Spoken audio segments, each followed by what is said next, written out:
pekan lalu, kelompok Houthi asal Yaman mengklaim keberhasilan atas penargetan kapal induk AS.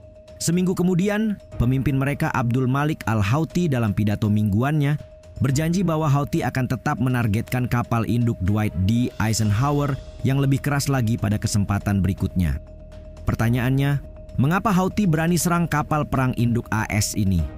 Bagaimana kekuatan tempur Houthi sebenarnya bila dibandingkan dengan armada tempur laut AS? Karena itu, bahasan kali ini akan mengurai perbandingan senjata dan taktik kedua kubu untuk melihat siapa di antara mereka yang memegang kekuasaan dalam konflik di Laut Merah ini.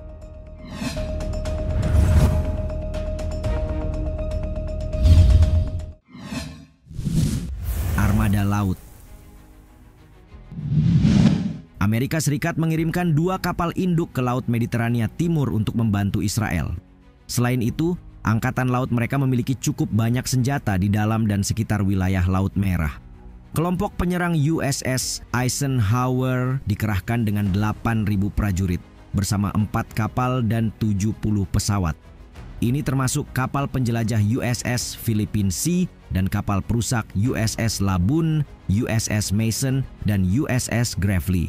Sebelumnya, sudah ada kapal induk terbaru dan disebut paling canggih, USS Gerald R. Ford yang telah dikerahkan lebih dulu. Kapal induk sendiri dipandang sebagai aset penting bagi angkatan laut dengan kecanggihan dan kehandalannya. Ada total 21 kapal induk yang dioperasikan oleh 14 angkatan laut berbeda di seluruh dunia dan AS memiliki 11 di antaranya. Kendati demikian, Houthi telah mengklaim kemenangan melawan angkatan laut AS di Laut Merah.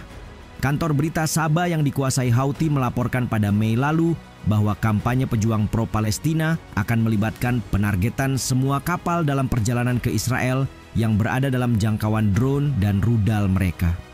Fase keempat menunjukkan kekuatan angkatan bersenjata Yaman dalam memerangi persenjataan angkatan laut paling ampuh di dunia, armada Amerika, Inggris, dan Eropa, serta angkatan laut Zionis, kata Saba.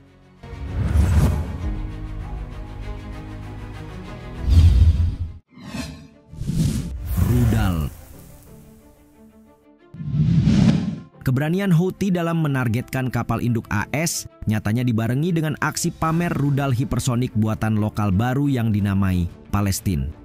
Pengamat barat melihat kemiripan luar dengan Fatah, rudal hipersonik Iran yang diluncurkan pada tahun 2023 yang dapat menempuh jarak hingga 1.400 km dengan kecepatan hingga Mach 15. Jangkauan dan karakteristik kecepatan rudal ini masih belum diketahui, tetapi dengan melihat serangan ke Eilat yang jaraknya mendekati 1.700 km dari wilayah Yaman, maka bisa dipastikan bahwa kemampuan jarak tempuhnya melebihi rudal Fatah. Tak kalah ganas, AS memiliki rudal Tomahawk yang pernah digunakan untuk menargetkan setidaknya 14 pelontar rudal dan roket Houthi Januari lalu. Menanggapi serangan terbaru, pasukan komando pusat AS dalam keterangan melalui VOA pada Jumat mengatakan pihak mereka berhasil menghancurkan 4 drone dan 2 rudal balistik anti kapal di wilayah Yaman yang dikuasai Houthi. Di sisi lain, Houthi pernah menembak jatuh drone canggih MQ-9 Reaper di lepas pantai Yaman pada bulan April, di mana ini menjadi insiden ketiga setelah AS kehilangan drone senilai lebih dari 486 miliar itu pada November dan Februari sebelumnya.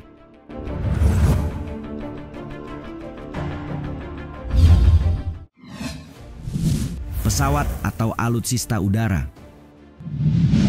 Alutsista penting lainnya dalam pertarungan ini adalah pesawat tempur FA-18 Super Hornet milik AS yang berhadapan dengan helikopter dan drone Houthi. Super Hornet merupakan varian pesawat tempur multiperan bermesin ganda yang dioperasikan dari kapal induk. Saat ini, Super Hornet bahkan menjadi tulang punggung pengawal armada laut AS dengan tugas yang semakin kompleks. Bagaimana tidak, Super Hornet dengan senjata yang diusungnya mampu melakukan hampir setiap misi taktis, seperti superioritas udara, serangan siang ataupun malam hari dengan senjata berpemandu presisi, misi pengawalan, dukungan perlindungan udara bagi pergerakan pasukan darat, penghancuran pertahanan udara musuh, serangan maritim, pengintaian, hingga misi tanker taktis. Selain itu, AS memanfaatkan SH-60B Seahawk. Ini adalah helikopter yang dilaporkan merespons tembakan Houthi selama bentrokan di Laut Merah di penghujung tahun 2023. Saat itu, sebagaimana dilaporkan The National News, Houthi meluncurkan 3 rudal balistik anti kapal ke kapal komersial Maersk Hangzhou, sebuah kapal kontainer berbendera Singapura. Gugus Tugas Angkatan Laut yang dibentuk AS juga telah menembak jatuh 4 rudal balistik dan 17 drone yang ditembakkan oleh pejuang yang didukung Iran itu.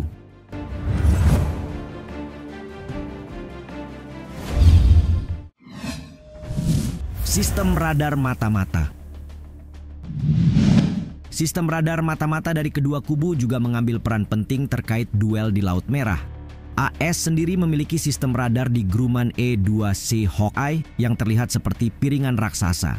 Di atas pesawat ini terdapat tempat radar pencarian udara dan darat yang mampu mengakses kemungkinan adanya rudal atau drone yang terlihat. Model E-2C merupakan pembaharuan dari pesawat E-2A dan E-2B dengan penambahan sistem avionik yang jauh lebih canggih serta mesin yang lebih bertenaga. Pesawat-pesawat ini terus diperbaharui secara berkala dengan radar dan sensor baru, termasuk sistem avionik yang lebih canggih, peralatan processing yang lebih baik, dan peningkatan perangkat lunak. Sehingga memungkinkan pesawat untuk melakukan pelacakan terhadap 250 target dan mengontrol 30 pesawat pencegat pada waktu bersamaan. Di sisi lain, Houthi memiliki sistem peluru kendali darat ke udara buatan Uni Soviet S-75. Meski cukup murah, sistem persenjataan ini mampu menembak jatuh MQ-9 Reaper dan membuktikan keberadaan atas beberapa ancaman terhadap pesawat Amerika di sekitar wilayah udara Yaman.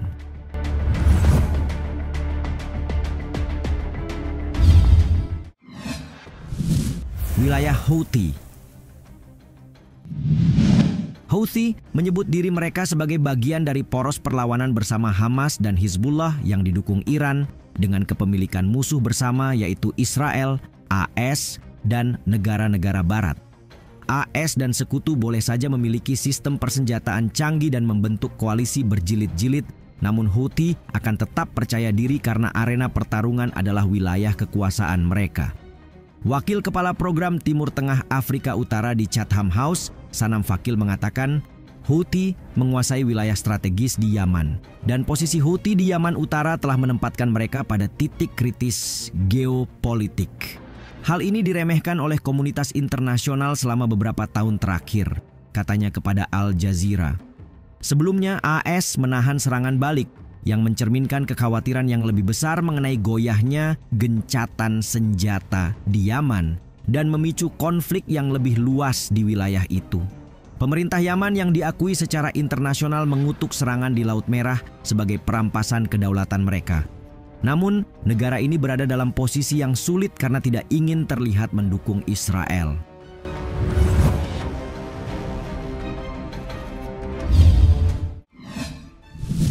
Masa depan Yaman, AS, dan Iran. Pertarungan di Laut Merah tidak menunjukkan tanda-tanda akan berhenti dalam waktu dekat. Meski AS akan melakukan intervensi lebih lanjut, tidak ada satupun tindakan dari mereka yang dapat meyakinkan Houthi untuk benar-benar berhenti kecuali jika Israel menghentikan serangan di jalur Gaza. Houthi mendapat dukungan politik yang kuat di Yaman pada awal 2014 sebelum akhirnya menguasai provinsi Sa'adah di utara Yaman.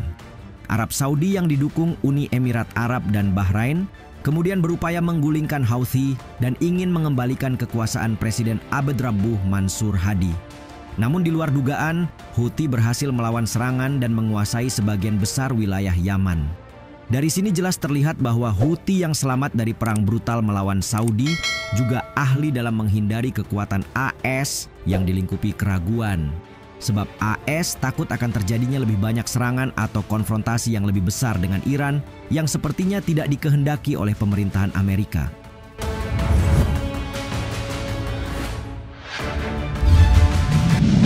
Mengetahui beberapa faktor tadi, keseimbangan kekuatan pada dasarnya ada di tangan Houthi. Ya, ada banyak faktor mengapa Houthi memiliki keyakinan besar untuk terus-menerus menantang musuh bebuyutannya adu kekuatan di Laut Merah.